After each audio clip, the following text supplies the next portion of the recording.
ബഹുമാന്യനായ നമ്മുടെ മുഖ്യമന്ത്രി ശ്രീ ഉമ്മൻചാണ്ടി നടത്തുന്ന ജനസമ്പർക്ക പരിപാടിക്ക് തുല്യമായി ലോകത്തൊരു രാജ്യത്തും ഒരു പരിപാടി നമുക്ക് ചൂണ്ടിക്കാണിക്കാൻ സാധിക്കുകയില്ല. അത് മനസ്സിലാക്കിക്കൊണ്ടാണ് ഐക്യരാഷ്ട്രസഭ അദ്ദേഹത്തിന് അവാർഡ് നൽകിയത്. ലോകത്ത് മുതലാളിത്ത രാജ്യങ്ങളുണ്ട്, ഏകാധിപത്യ രാജ്യങ്ങളുണ്ട്, മൂന്നാം ലോക രാജ്യങ്ങളുണ്ട്.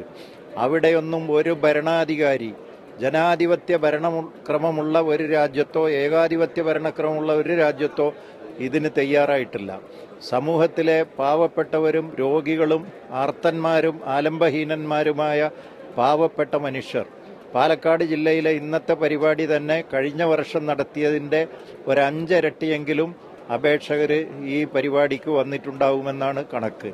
അതിൻ്റെ അവസാനം അതിൻ്റെ രേഖകൾ പരിശോധിച്ചാൽ മാത്രമേ ശരിയായ കൃത്യമായ സംഖ്യ നമുക്ക് പറയുവാൻ സാധിക്കുകയുള്ളൂ.